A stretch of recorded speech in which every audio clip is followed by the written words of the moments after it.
on your nervous system regulation and somatic healing odyssey as you work your way through and dance your way through chronic pain, anxiety, panic, and other neuroplastic sensations like fibromyalgia or pudendal neuralgia or chronic fatigue or anxiety. It's helpful to look at shame for what it is. And often, shame will simply dissolve when you realize that it's just another protection sensation, like chronic pain or anxiety.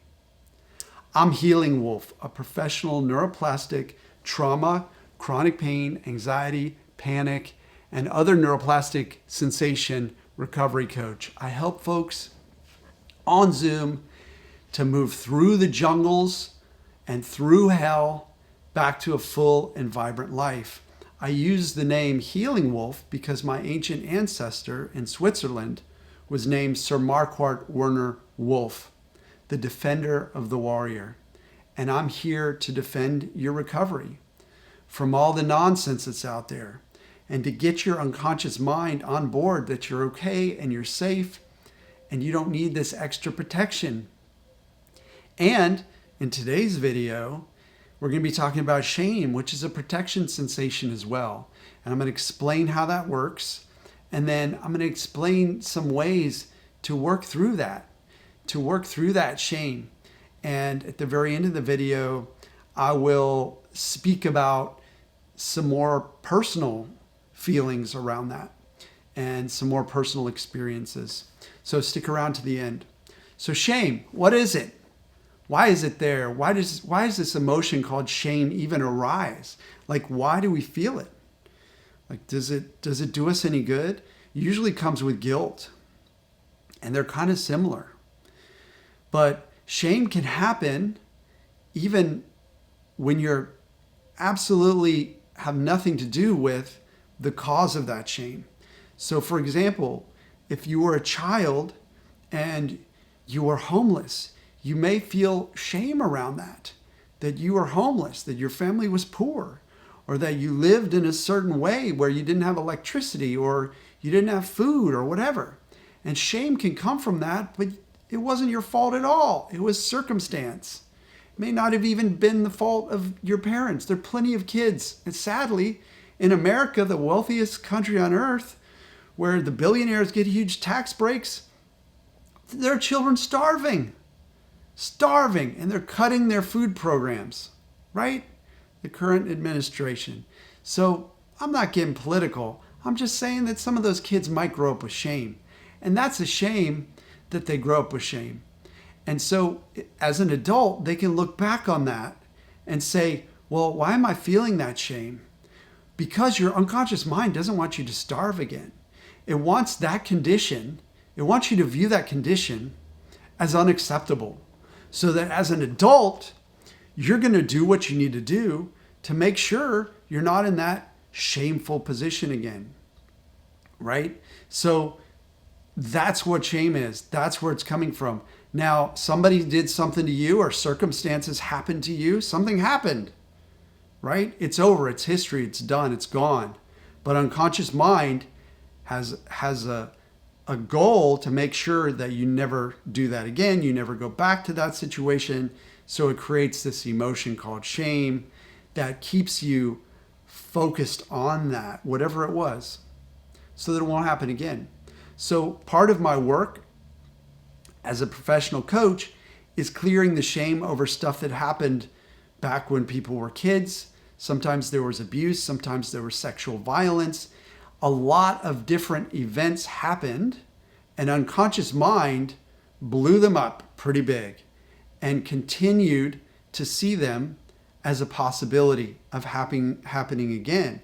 So it gave shame, it gave guilt sometimes around those sensations. Sometimes people get shame and guilt over thoughts, which are completely random. But unconscious mind wants to protect you. So the first step is to realize that this is just a protection emotion. It's trying to be beneficial. It's trying to help you out so you won't get abused again when you're 3, right? But you're not 3 anymore. So a lot of my work with clients is getting back to those events, clearing them up so mind knows that they're over, they're done, they're history. And so the next shame is, let's say you do something that you wish you didn't do, and you feel that shame.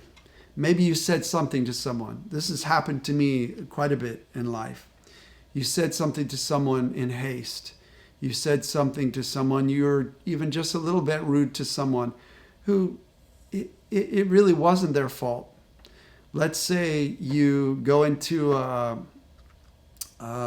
grocery store and you see someone who's fumbling around in the checkout lane trying to write a check, and they are taking all your precious time. You're standing there and 10 minutes pass, they're writing this check, and in your mind you're judging them. And then as they walk away, let's say you mumble, "It's about time," right? Not that big of a deal, but maybe you feel ashamed of that later. You say, "Man, that person was doing their best. Maybe all they had was that check. They don't have money, they don't have a credit card, they just have a check. It's the only way they can buy their food." So then you start feeling shame. Well, the shame is telling you, well, maybe that wasn't a nice thing to say. What if that person attacked you? What if somebody else attacked you? What if the people in the store shunned you and refused to sell you food? I mean, these are all irrational, right? But nevertheless, you're regretting, you're feeling that shame. So that what? What does unconscious mind want? It wants you to be okay. It wants to make sure you can get your food. It wants to make sure you fit into society. It wants to even make sure that that person who is writing the check, who knows? Maybe they're a part of your community somehow. And your community, your tribe, is what keeps you alive, or kept you alive in ancient times. It's a little less like that now, but unconscious mind still sees it that way. So you feel ashamed. What do you do? What is the shame doing? It's making you be more mindful next time. So as long as you know, I'm going to be more mindful next time. Next time I see somebody fumbling around, writing a check, they seem to be bumbling around in line, I'm just going to stop, close my eyes, breathe, enjoy the moment. Maybe I'll laugh under my breath and then say something lighthearted to the person behind me. "Hey, what do you think of this glorious streak of sunlight we're having this summer? It's really hot, and it's helping out all the plants. They love it." Say something kind to somebody instead of something snarky, right? That's the intention of unconscious mind. With shame, with guilt, if you did something, you broke something of somebody else's, and you felt bad about the fact that you did that, well, your mind wants to make sure you don't do that again, makes you a little more careful next time you're using somebody's whatever. Okay, so let's say you borrowed their wand blender and you broke it, and you had to buy them another wand blender. Well, because you put the wand blender in the garbage disposal and it got chewed up in there. So crazy. That would be crazy if that happened, but I'm just saying I'd be ashamed if I did that, and then I'd say, okay, I'm not going to do it again. So that's all shame is. It's not a big deal. We can clear it using our minds to reframe it for what it is. And once we know what it is, it lifts. Do you feel a little lighter, a little more lifted, having heard what shame actually is? I hope so. Drop a comment. Tell me how you feel now that you know what shame actually is. According to me and according to rapid resolution therapy and other modalities that reframe these emotions, it's okay to feel shame. It's okay to feel it. If you feel it, let the story go and remind your mind. This is how I did it. Remind your mind that, hey, I'm not going to do that again. There's no way I'd ever do that again. And repetition helps here. So please subscribe to my channel. Give me a thumbs up, ring the bell, drop the comment as to how you feel after you hear this video. And now I'll tell you a little bit more about how I was able to clear shame and guilt in my own journey.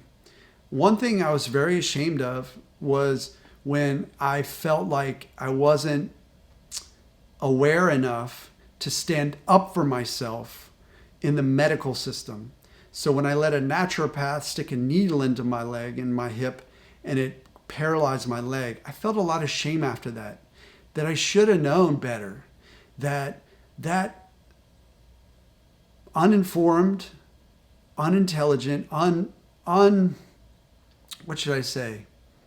Untrained naturopath, acupuncturist, whatever you want to call her. She had no concept of, she probably learned about it a little bit, but she had no concept that you shouldn't do something like this to someone who's in chronic pain, a procedure that could be traumatic. So I felt ashamed that I didn't stand up and say, no, I'm not doing that. Especially the same week that my father died. I spoke to myself after it and I said, I should have known better. I should on myself, right? You should on yourself. And then I said, okay, how did I clear it? I said, I sure as hell am not going to take a single more another injection, right? Because that's nonsense. And I've learned since that these medical practices, they're going to give you the injection because they can bill for a lot of money for that. They want to bill you that $1,000 or whatever it is to do that procedure, even if they know it's probably not going to help. Could make things worse because their job is on the line, right? So when I went for a torn meniscus recently, got my own MRI, I made some videos about it. I went to see the doctor. He comes in, his assistant comes in. They've got a syringe ready to go. They haven't even talked to me about it. But the shame I felt with that naturopath back when she paralyzed my leg for a while, that shame stood up for me then. It did its job. I didn't even feel the shame anymore, but it was installed that I'm not doing any more injections. And maybe that's why I didn't feel the shame, because I kind of made an internal habit. And that habit was to say, no, thank you. When the doctor shows up with a syringe, no, thank you. I don't need that. I prefer a different path. So I hope this video was super helpful for you. If you'd like to work with me one-on-one, I see clients on Zoom, and I also offer a free strategy session, about 15 minutes, where you'll tell me what's going on with you. I'll set an intention for our course together, for our sessions together, and we will strategize a path to get you better. And we'll get you on my calendar, and you'll be moving in the direction of a deeper and a more lasting and a faster recovery.